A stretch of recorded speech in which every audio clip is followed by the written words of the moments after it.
इसके लिए मैं जुडिशरी का बहुत बहुत धन्यवाद करना चाहता हूँ, जज साहब का बहुत बहुत धन्यवाद करना चाहता हूँ। आज के इस माहौल में जब सारी संस्थाओं को, सारे अथॉरिटीज को डराया जा रहा है, धमकाया जा रहा है, ऐसे में इतना बड़ा न्याय करने के लिए जज साहब ने वाकई बहुत हिम्मत दिखाई है। मैं उन सभी वकील भाइयों का धन्यवाद करना चाहता हूं जिन्होंने एक एक कदम हम लोगों का साथ दिया, हमारी ये लड़ाई न्यायालय में लड़ी।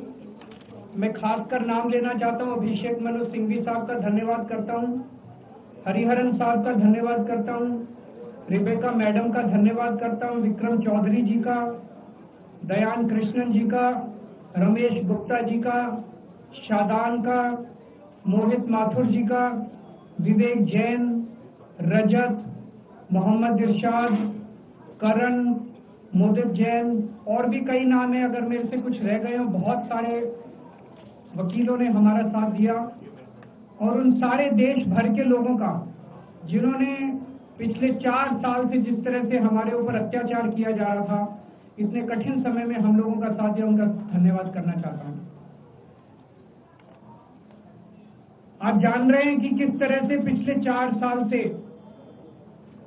ईडी को, सीबीआई को, सारी संस्थाओं को इस्तेमाल करके हमारे ऊपर एक शराब घोटाला नाम का एक आरोप लगाया गया। सीबीआई ने, ईडी ने उसमें चार्जशीट फाइल की। आज कोर्ट को प्राइमा फेसी ये निर्णय लेना था कि क्या सबूत और गवाहों के बयानों के आधार पे सफिशिएंट मटेरियल है कि इसमें मुकदमा चलाया जाए। अभी मुकदमा चला नहीं था। कोर्ट को यह निर्णय लेना था कि क्या मुकदमा चलाने लायक सफिशिएंट मटेरियल है, और कोर्ट ने लगभग 600 पेज के आदेश में सारे सबूतों और सारे गवाहों को मद्देनजर रखते हुए ये कहा है कि इतना भी सबूत नहीं है, इतने भी गवाहों के बयान नहीं है, एक निक्का सा भी सबूत नहीं है कि इसमें मुकदमा तक चलाया जा सके। अगर मुकदमा चलाया जाता, 15-20 साल मुकदमा चलता, उसमें बहुत सारे गवाह बुलाए जाते, सबूत रखे जाते, उसके बाद होता, वो तो अलग बात है। कोर्ट का ये कहना है कि इतना टुच्चा केस है, इतना फर्जी केस है, इतना बेकार केस है, इतना गलत केस है। ये मैं नहीं कह रहा, ये भाषा है। आप कोर्ट का ऑर्डर पढ़िए। ये ऑर्डर जो है ये ऐतिहासिक ऑर्डर है। कोर्ट ने कहा है कि इतना फर्जी केस है, इतना फर्जी केस है, एक भी सबूत नहीं है, एक भी गवाह नहीं है कि इसमें मुकदमा भी नहीं चलाया जा सकता। ये पूरा षड्यंत्र किसने रचा, क्यों रचा? ये पूरा षड्यंत्र 2 लोगों ने मिलकर रचा, नरेंद्र मोदी जी और अमित शाह जी। और आज उन दोनों को पूरे देश से माफी मांगनी चाहिए। उन दोनों ने मिलकर षड्यंत्र रचा कि आम आदमी पार्टी को खत्म किया जाए, आम आदमी पार्टी को बर्बाद किया जाए। और उस षड्यंत्र के तहत आजाद भारत का सबसे बड़ा और सबसे घिनौना षड्यंत्र रचा उन लोगों ने। वो देख रहे थे कि दिल्ली में वो हमें नहीं हरा सकते। वो देख रहे थे कि दिल्ली की जनता हमारे कामों से बहुत खुश है। वो देख रहे थे दिल्ली में कामों की राजनीति के आधार पे वो कहीं खड़े नहीं होते, तो उन्होंने एक षड्यंत्र रचा। जनता की केजरीवाल ईमानदार, उन्होंने कहा केजरीवाल की ईमानदारी पे चोट करो। जनता जानती है कि आम आदमी पार्टी ईमानदारी, उन्होंने कहा आम आदमी पार्टी की ईमानदारी पे चोट करो। उन्होंने आम आदमी पार्टी को खत्म करने के लिए षड्यंत्र रचा और बोले केजरीवाल बेईमान है, केजरीवाल बेईमान है, केजरीवाल बेईमान है, केजरीवाल ने शराब घोटाला किया, केजरीवाल पैसे खा गया, केजरीवाल ने 100 करोड़ रुपए खा लिए। मैंने जिंदगी में केवल ईमानदारी कमाई है, मैंने जिंदगी में केवल इज्जत कमाई है, एक नया पैसा नहीं कमाया मैंने अपनी जिंदगी में। इन लोगों की तरह नहीं हूं मैं। मैंने जिंदगी में एक नया पैसा नहीं कमाया, केवल ईमानदारी कमाई है। और ये उस ईमानदारी के ऊपर चोट करना चाहते थे, उसके लिए इन्होंने षड्यंत्र रचा था। आज कोर्ट के ऑर्डर के बाद ये साबित हो गया देश के सामने, केजरीवाल कट्टर ईमानदार है। मनीष सिसोदिया कट्टर ईमानदार है, संजय सिंह कट्टर ईमानदार है, दुर्गेश कट्टर ईमानदार है, आम आदमी पार्टी कट्टर ईमानदार है। हम नहीं कह रही है, कोर्ट ने सारे देश के सामने बोला है। कई लोग ये कहते हैं जेल से आने के बाद केजरीवाल चुप क्यों हो गया, केजरीवाल गायब हो गया, केजरीवाल कहां गया। मैं कोई नेता नहीं हूं, मैं कोई पॉलिटिशियन नहीं हूं। पॉलिटिशियन को फर्क नहीं पड़ता, उनको 4 गाली दे दो, मोटी चमड़ी होती है उन्हें। मेरे को, मैंने जिंदगी में केवल ईमानदारी कमाई है। मेरे को जब कोई बेईमान बोलता है मुझे फर्क पड़ता है। मेरे को जब जेल भेजा जाता है, मेरे परिवार के ऊपर ताने मारे जाते हैं, मेरे को फर्क पड़ता है। केजरीवाल को फर्क पड़ता है।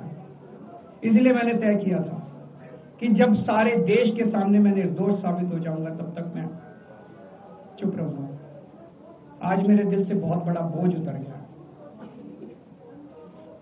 मैं मोदी जी को कहना चाहता हूं, मोदी जी, आपने हमारे ऊपर इतने केस कर लिए, आपने ईडी छोड़ दी, आपने सीबीआई छोड़ दी, आपने पुलिस छोड़ दी, आपने इनकम टैक्स छोड़ दिया हमारे पीछे, आपने जेल भेज दिया हमारे 5 सबसे बड़े नेताओं को। आम आदमी पर एक समय ऐसा था जब आम आदमी पार्टी के सबसे टॉप के 5 नेता जेल में थे एक साथ। उसके बाद भी केजरीवाल का कुछ नहीं बिगाड़ सके। अब तो एक ही तरीका बचा है मोदी जी केजरीवाल से निपटने का, केजरीवाल का कत्ल करवाना पड़ेगा, केजरीवाल की हत्या करवानी पड़ेगी। उसके अलावा केजरीवाल आपसे संभलने वाला नहीं है। अब आपके बस का नहीं है केजरीवाल, आपने सब कुछ करके देख लिया, अब केजरीवाल का कत्ल ही करवाना पड़ेगा। और एक तरीका है, मैं पहले भी बोल चुका, लेकिन वो मोदी जी के बस का नहीं है। मैंने 500 स्कूल बनवाए दिल्ली में, आप 5000 स्कूल बनाओ। मैंने दिल्ली की सड़कें अच्छी करी, आप पूरे देश की सड़कें ठीक कर दो, देखो केजरीवाल को कोई पूछेगा ही नहीं। केजरीवाल ने 200 मोहल्ला क्लिनिक बनाया, 20,000 मोहल्ला क्लिनिक बनाओ, आप तो देश के प्रधानमंत्री हो, अरे अच्छे काम करो ना। वो नहीं होता मोदी जी, वो मोदी जी से नहीं होता। मैं उनको कहना चाहता हूं, प्रधानमंत्री जी, केवल सत्ता की जो प्रधानमंत्री मोदी जी की और अमित शाह जी की सत्ता की हवस है, ये उसका नतीजा है जो ये षड्यंत्र रचा गया। और इस षड्यंत्र का मैं बहुत छोटा हूं, हमारे परिवार ने बहुत भुगत भोग की है। मैं जेल गया, मेरी माँ बीमार रहती है बहुत ज्यादा, उसको अस्पताल में एडमिट कराना पड़ा, बहुत रोई मेरी माँ, बहुत रोई। इनकी पत्नी मनीष सिसोदिया जी की पत्नी, उनको मल्टीपल स्क्लेरोसिस डिजीज है, सब लोग जानते हैं। जब सुप्रीम कोर्ट में केस चल रहा था, संजीव खन्ना जी ने कहा कि बहुत गंदी बीमारी है, उनके नीचे का पूरा पोर्शन काम नहीं करता और धीरे धीरे बीमारी बढ़ती जा रही है। हमारे परिवार ने बहुत भुगता है, लेकिन वो इंपॉर्टेंट नहीं है, हम इंपॉर्टेंट नहीं है, हमारा परिवार भी इंपॉर्टेंट नहीं है। लेकिन मोदी जी और अमित शाह जी के षड्यंत्र का खामियाजा जो दिल्ली भुगत रही है, दिल्ली के 3 करोड़ लोग भुगत रहे हैं, उसकी भरपाई कौन करेगा।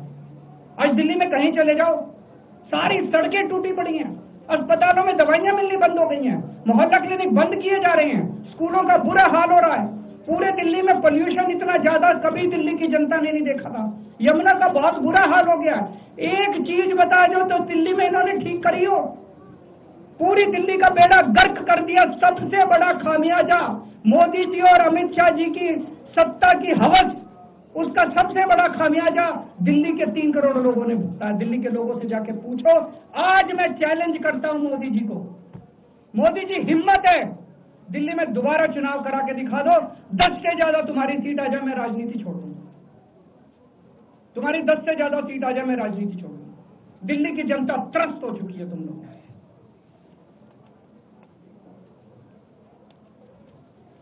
मैं मोदी जी को कहना चाहता हूं, अगर आपने सत्ता हासिल करनी है, कुछ पॉजिटिव काम करके सत्ता हासिल। तो आज देश के सामने इतनी बड़ी बड़ी समस्याएं हैं। आज देश का युवा दुखी है, देश का व्यापारी दुखी है, देश का उद्योगपति दुखी है। आज अमेरिका हमें आंखें दिखा रहा है। मोदी जी की हिम्मत नहीं है जो ट्रंप के खिलाफ एक शब्द बोल दे। ट्रंप के खिलाफ रोज ट्रंप गालियां देता है मोदी जी को, रोज ट्रंप गालियां देता है भारत को, रोज ट्रंप गालियां देता है हमारे देश को। मोदी जी के हमारा प्रधानमंत्री भीगी बिल्ली बना हुआ है। अरे देश संभालिए ना, आपको हमने देश चलाने को दिया था और अब केजरीवाल में उलझ गए, आप आम आदमी पार्टी में उलझ गए। पॉजिटिव काम करके सत्ता हासिल कीजिए, ये नेगेटिव काम करना बंद कीजिए। अगर आपके कोई एक दो प्रश्न है तो क्या आपको उम्मीद है कि आप ईडी के मामले को भी? ईडी मामला खत्म हो गया, सीबीआई के मामले के बेस पे ईडी था, वो फॉर्मेलिटी बची है, हम अगले हफ्ते एप्लीकेशन डालेंगे, ईडी का मामला खत्म हो जाएगा। कांग्रेस कह रही है कि ये बीजेपी ने जो है कांग्रेस को नुकसान पहुंचाने की आपको जो है राहत दिलवा दी है। मैं आपसे पूछना चाहता हूँ, केजरीवाल जेल गया, रॉबर्ट वाड्रा जेल गया, संजय सिंह जेल गया, क्या राहुल गांधी जेल गया? मनीष सिसोदिया जेल गया, सोनिया गांधी जी जेल गई? किस मुंह से बात करते हैं, शर्म नहीं आती कांग्रेसियों? ले जाए, वो तो ले जाए, उनका हक है। सुप्रीम कोर्ट भी जाएंगे, हाई कोर्ट भी जाएंगे, जैसे निचली कोर्ट में न्याय हुआ ऐसे ऊपरी कोर्ट में भी न्याय हुआ। जब कोई सबूत है ही नहीं, जब कोई गवाह है ही नहीं, तो ऊपर के कोर्ट में भी कहां से लाएंगे सबूत, कहां से लाएंगे गवाह? आज कोई छोटा मोटा उन्होंने डिस्चार्ज कर दिया है हमें, उन्होंने कहा कोई आरोप ही नहीं बनता।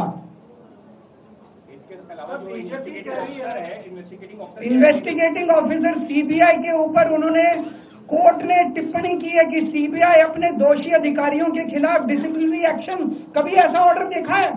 इसका मतलब कितना फर्जी मुकदमा था कि सीबीआई के अफसरों के खिलाफ डिसिप्लिनरी एक्शन लिया जाएगा। आप कुछ कहना? बीजेपी कह रही है कि आप